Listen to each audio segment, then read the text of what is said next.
Hi everybody, this video is a really brief introduction to differentiation in middle school. I think for the most part your book in chapter 10 does a nice overview of differentiated instruction. I have recorded from when I have taught occasionally ED 3780 online, my lectures about differentiation, which go into more depth. If you have not had me specifically for ED 3780, that used to be called Adaptation and Management and is now called Inclusive Teaching in Classrooms, or if you have not had me for ED 3240, Elementary Social Studies Methods, please review those videos as well. It goes into more depth of what I consider differentiation and some good practices that are applicable to K-12, including middle school.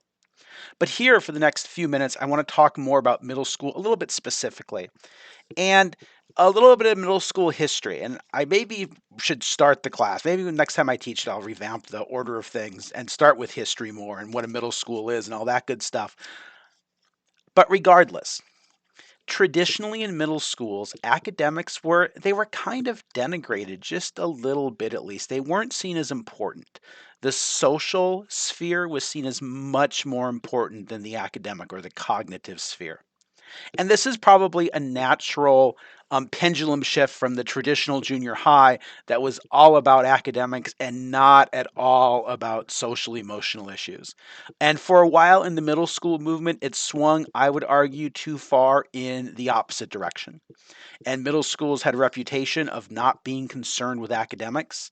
Some of you, I think, have even sort of talked about that a little bit because your students, those of you who are teaching in middle school right now, your students know that their grades don't count. They don't go on their transcripts like their high school grades do. So even your students who think they want to go to college or other post-secondary options that might look at their high school grades, they recognize that it's middle school. It doesn't really matter.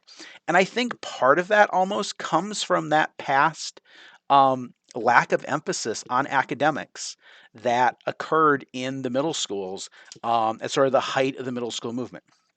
Now, middle school organizations like AMLE recognize the importance of academics. And so, if we want to make sure that we challenge all students appropriately, that we want instruction to be at students' zones of proximal development, we need to, at times at least, differentiate our instruction most likely. Again, please review those other videos, but there are essentially three areas of differentiation. We can differentiate content, process, or product. Content is what our students learn. Process is what activities they go through to learn that information. And product is how they demonstrate their learning. And there is overlap between these things. Oftentimes, process and product may be kind of the same thing. The main figure in differentiation, I shouldn't say the main anymore, the most famous figure in differentiation is Carol Ann Tomlinson. Many of her works are on reserve or not on reserve, they're at the library, but they're also available as ebooks that you can access through the library databases. And I will link her middle school book that I think is an ebook. I will link that in the resources for this module. We only have a limited number of concurrent uses of that book, so you may click on it and someone else might be using it. If you click back the next day, you'll probably get into it. Additionally, we can differentiate, and your book, I think, talks about this a little bit. We can also differentiate each of these things in three ways. We can differentiate by students' interests. We can differentiate by students' background, including their academic background, like what they're ready for in terms of maybe reading level or how far along they are in terms of abstract thinking. And we can also differentiate based on what Tomlinson calls learning profile. And your book calls that um, learning profile, and it says readiness instead of student background, which is probably the better term. So we can differentiate our content, our process, our products, and for each of those things, we can differentiate based on student readiness for the material, student interests, and students' learning profile. At its core, differentiation is about giving students choice. If everyone in the class does the same activity, no matter how cool the activity is, it's not differentiated. I was observing a student teacher at another university once several years ago before I came here, and she was so proud about her middle school lesson because instead of having her language arts students write a response to the story, she was having them do make a poster about it essentially, kind of like a one pager if you're familiar with those.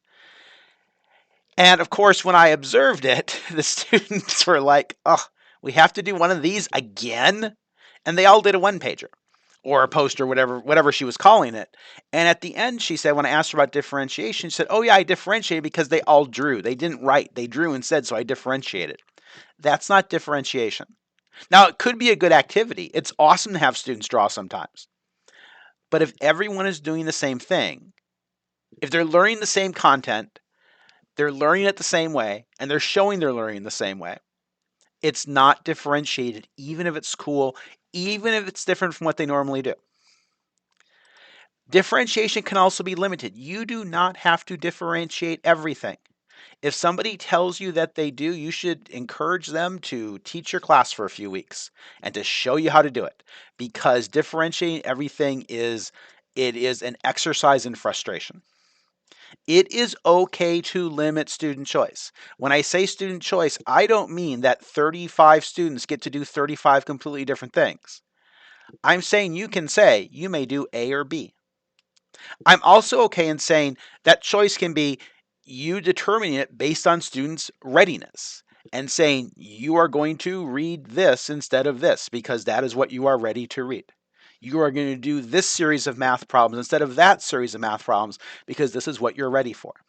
It is okay to limit student choice. So when I say differentiation is about choice, that can be choices that you make as well. And then I also want to mention that there are controversies about differentiation. There's nothing in education, in my opinion, that is the end all and the be all. There is no magic wand. There is no silver bullet that is going to transform education.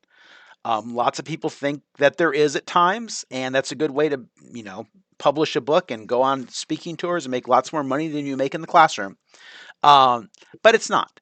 Differentiation is good teaching practice. Good teachers have differentiated in meaningful ways for decades and decades and decades.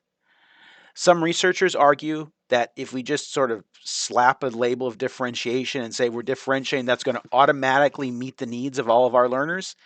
They are starting to see that maybe it doesn't. That maybe the needs of our students with exceptionalities, both our students who are gifted in our content areas and our students who have learning disabilities that affect their progress in our content areas, differentiation alone probably doesn't meet their needs that well. It is part of it, maybe, but it may very well be that separate classes are going to work better um, than differentiation will. Now, we don't always have that power as classroom teachers. In fact, we seldom have that power, but it is perhaps something to advocate for. Um, and I will also say, just speaking of middle school, going back to that, middle school traditionally has been kind of anti gifted. It has kind of been anti students who excel academically. Um, my first published piece ever in an education journal was a letter to what at the time was called the Middle School Journal, complaining about an article that they had published. This was about the year 2000 or 2001, where they argued that essentially gifted education had no role or no place in middle schools, which is absolutely ridiculous, which I think is no longer viewed that way by the new AMLE over the past decade or so, but it was for a very long time. It's important that we challenge all of our students, and it's important that we meet all of our students' needs academically. And differentiation can be one step in that process. But again, at times we might need to advocate for other things. Then, as I mentioned in the module, I've included two videos, two parts for 3780, where I go into differentiation in much more in depth. And I've included that. I would like for you to watch those if you haven't had me for a class where I've covered differentiation. If you have me for 3780 this semester, um, you don't need to watch them either, even though we haven't talked about it in that class yet. Uh, because we will. So you don't need to hear me say the same thing more than once. If you have any questions, please let me know. Thanks for watching.